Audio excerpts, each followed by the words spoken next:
Dig this dining room. Hi, I'm about to head to Illinois because I have a new project out there. Ben's sister Annie, her husband Joe, and their little guy Ollie just moved back to the Midwest, which Ben and I are pumped for since we get to hang out with them more. The house they bought is a blank canvas, so I offered to give their dining room some love so that way I could set the tone for the rest of the place. It's cute in there, but not really their style with the dark walls, so it's about to get a lot brighter and a lot cuter.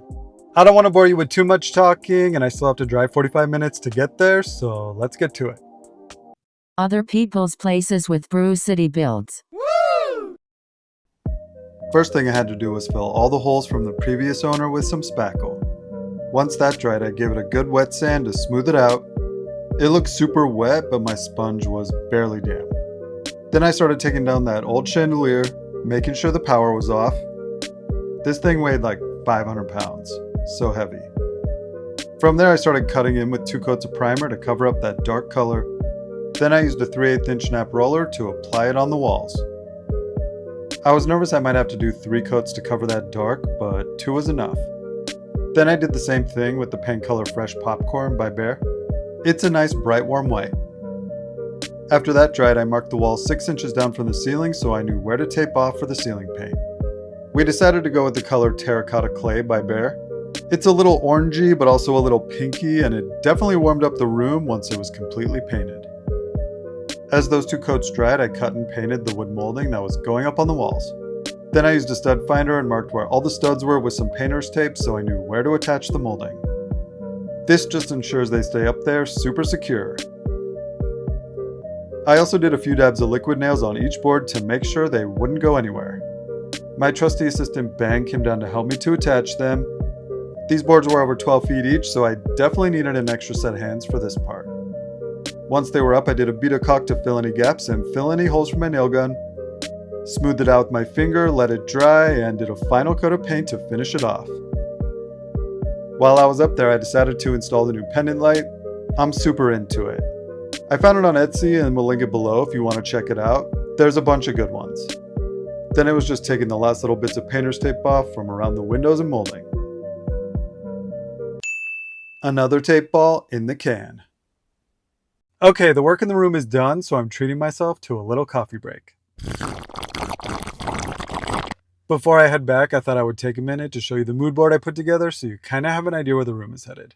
You already saw the cute new pendant light I installed, but there's a bunch of other good stuff.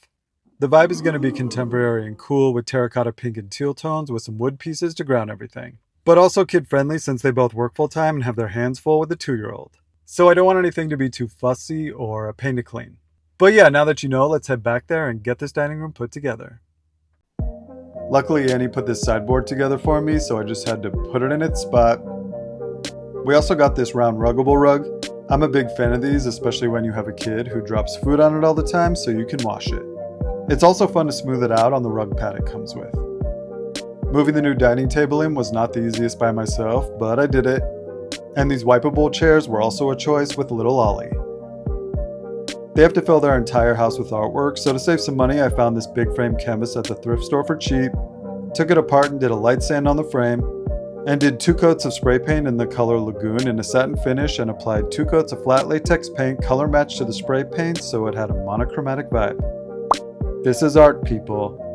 After it dried, I hung it on the wall and made sure it was level. Then I hung this cute mirror that I found and put the finishing touches on the sideboard. Some flowers in a pink vintage vase for the table, and a snake plant in the corner to finish it all off. This dining room is officially done. Let's take a look.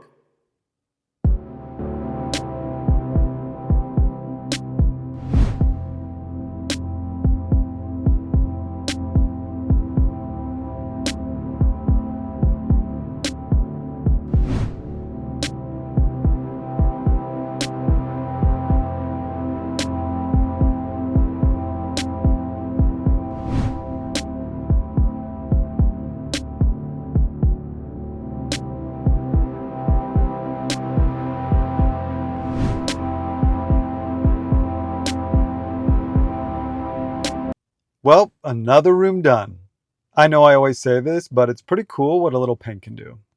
The room feels brighter, but it also still feels warm and cozy. Annie and Joe seem to be into it, so that's good. If I had to pick a favorite thing out of the room, I'd say it's the new pennant light for sure. The glass blower was so nice and shipped that thing so fast. The DIY artwork is also a good way to get a big piece of art without spending a ton of money. And you can do it in whatever color you want. I would love to hear what you think about it, so let me know in the comments, or if you have any other questions, feel free to leave them there as well. Oh, and I'm going to New York next week for like a month to do a job, so I won't really be doing any DIY stuff since I'll be on set for like a bajillion hours every day. But let me know if there's anything you want to see while I'm out there, and I'll try to get it done. Anyway, thanks so much for taking the time to watch if you're still here at this point. Thanks to Annie and Joe for letting me take over your house. Subscribe if you feel like it, and I'll see you soon. Bye. Wherever I go, whenever I'm trying to film myself talk, there's always an airplane. And now there's a siren, of course.